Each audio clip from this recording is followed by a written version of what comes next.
voice. I lost my voice for a minute. Lost it again. It's quite a big brim you're carrying there. I'm You're feeling under like there. I'm feeling it today. She's under a I'm feeling very. A big brim. Yeah, I feel defeated in Mahjong, so I need to wear a big brim. Not even going there again. Yeah, call me a loser. I'm not doing that. So hey, it seems like not a week goes by where there isn't something ugly going on in the world, and I suppose at every moment of every day there's something going on somewhere in the world, some hardship for somebody as God's chipping away and what molding and preparing us for what comes next. I don't know. Bending, shaping. But I had something I wanted to share with you from Ecclesiastes. And ironically, I'd written a song 4 years ago called Cast Your Bread Upon the Waters. And I just pulled it back out to finish it. It was maybe 90% completed, and as part of this next project, I wanted to finish it, and in doing so, Susan and I did some singing together, some choral stuff together, and just had a lot of fun with it. And then 2 days later, I'm reading Ecclesiastes 11:1, which was the inspiration for it. The King James Version uses the cast thy bread upon the waters, for thou shalt find it after many days. Again, chapter 11, verse 1, the NLT version says, send your grain across the seas, and in time profits will flow back to you. I think today, it's like we don't, God really doesn't want us to put our bread in the freezer. He'd prefer that we would give it to somebody who's hungry now.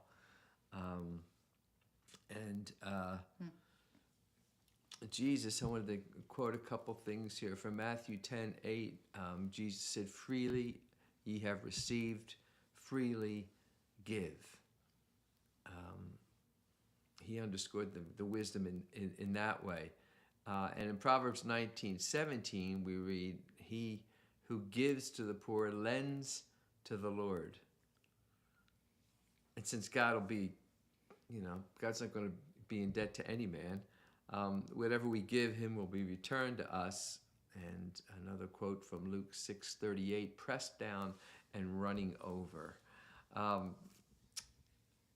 I bring this up only because my title for tonight, sometimes I think Susan and I have different titles, for the message that each of us wants to impart from what we're feeling as 7 days went by again, is that the time is always now. In God's plan for us, the time is always now. It's not for tomorrow. It's down the road. It's not when I feel healthy again. It's not when I feel rested. It's not after I read this book and study it better. The time is always now when it comes to serving. And I think there's a lot of different ways to look at that. And scripturally, what I just read is one way. That God doesn't want us putting off our work. He doesn't want us to procrastinate on it. He wants us to get into it. And that for me, that ties into all the opportunities that we have each and every day to do His work. And I've shared this before, that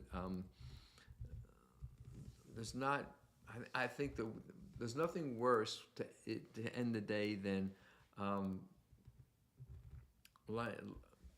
laying with your head on the pillow at night and thinking of all the could-haves and would-haves that you should have done. I mean, it's really disappointing. The missed opportunities each day can add up, and I think it's really. I don't know if it's. I don't want to call it a grading kind of system. That's not really what I'm after.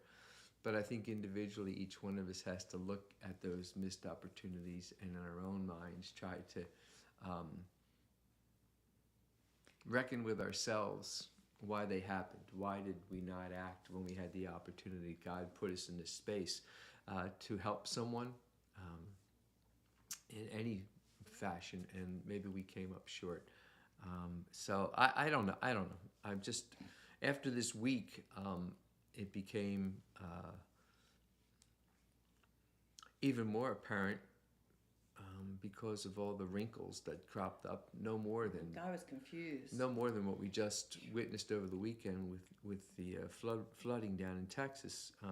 You just don't know. You don't know what's going to happen in the next minute. I haven't all the intentions in the world of finishing this live stream with you, but I'm really not in control of that. I'm only in control of the words coming out of my mouth right now and the thoughts and whatever's on my heart. But we've had, Susan's the one that brought this up. You know, I was kind of floundering a little bit in a couple different directions about 3 hours ago, and she kind of really felt drawn to this subject or this particular line of thinking. And she's the one that brought up that last Tuesday when our daughter made her visit.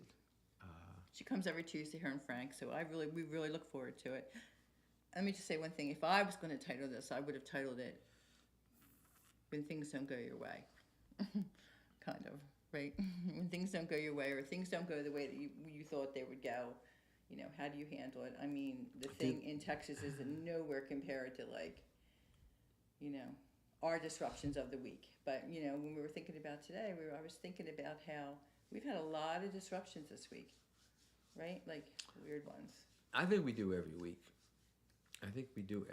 Yeah. I think if we actually analyzed every day, if you're someone like me, because I go to bed each night and I kind of think about my whole day. What do I want to accomplish?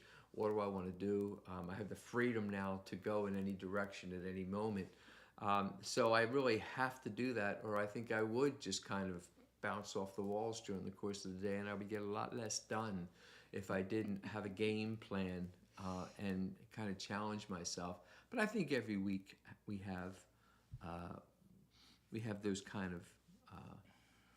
of moments. I think it's exaggerated. It's exaggerated this week because of what happened in Texas, and you think of those kids going away to camp, and the parents, both, not just the children and the parents and the grandparents, all these extended people, not only the kids in the camp, but everyone down there.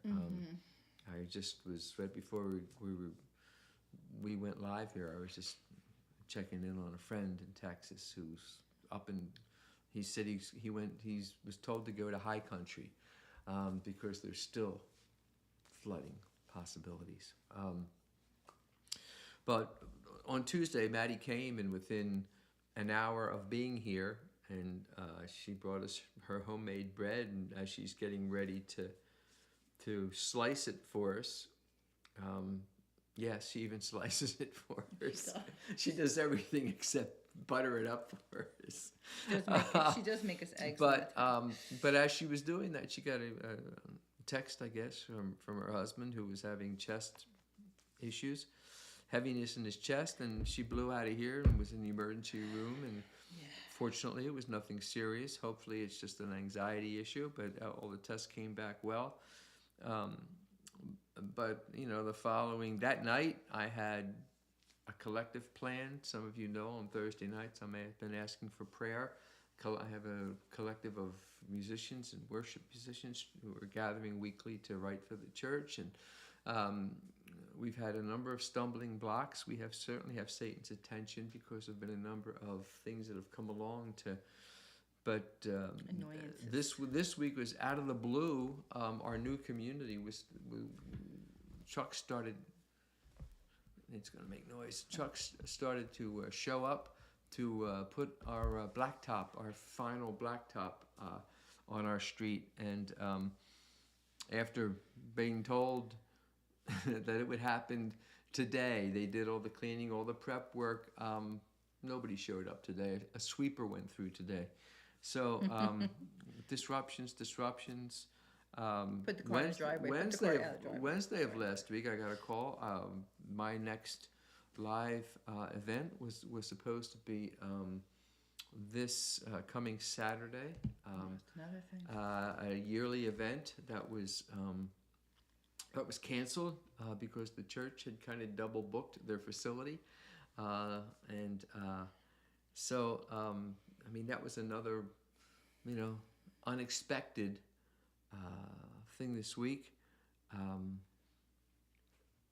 All little things. We had our landscaping company did some damage to our siding. Yeah, it's been a lot. We have Wi-Fi bugs in the house. We have a couple different places that our Wi-Fi doesn't seem to be working, or the units themselves. All this is such. I don't bring these up because I'm not complaining. I don't want to sound like. I hope I'm not sounding like I'm complaining.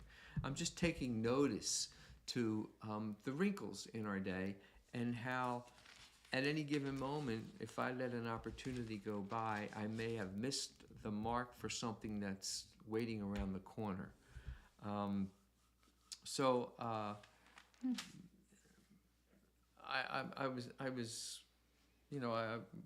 glad that we keep Pat, my son-in-law, in prayer all the time. Anyhow, yeah. I'm glad that we do that. I'm glad that we talk faith. I'm glad that we live our faith for our kids, and they can see that. So when something pops up, it's a place for them to go for strength and for understanding. And same thing with the ministry dates. When they get canceled like that, we'll move on. Something else will come up. Maybe a live event. I don't know what God's got planned, but I'll be ready for it if the time comes. It's kind of how you handle it. How I handle the vinyl, how I handle the siding, is a reflection of my walk of faith. I don't want to be, I don't want to be an ass, and I don't want to be out there, So, I mean, it all, it goes on and on and on, but it's overshadowed by the things in the world. It's overshadowed. I was looking here today that there was a shooting at the Texas border today in South Philly. Early Monday morning, there's 3 dead and 10 injured from obviously some kind of disagreement, disruption, some kind of, the lives around it are all wrinkled and disheveled this morning because of that. And some people, mothers, are without their sons and/or daughters. I don't know who was killed, but there's families grieving. So I say all this to encourage you. I wrote this down so I wouldn't forget. There's an immediacy to every bit of service. Each one of us in our walk, in our service, there's an immediacy to it that we need to do it right away. And we'd be best suited to remember that each and every day, that we would stay on top of that we would, not put it off. If it's on our heart, we need to share it. Yeah, exactly. So, under your brim, what do you want to share? What's on your heart? No, I just was thinking about the sermons, and of course we're in Ecclesiastes. Am I saying that right again? Oh my gosh, I have the hardest time saying that book of the Bible. I don't know why. There's no C. Where are you getting Ecclesiastes? ECC. No, at the end. Okay, take the C out. Ecclesiastes. Anyway, chapter 10, verse 14. No one really knows what's going to happen. No one can predict the future. Nobody knows. You just, these little disruptions, they come and they go, right? And it's all how you handle them. right? I may whine and cry about it, you know. But I get over it, right? Yeah. Maddie's not coming tomorrow. We just got a phone call. What did because you? the street. What was that? You just did 10, 14? I just did. 'Cause Yes. You just did that. You did that. That's out of context, but I get what you're saying.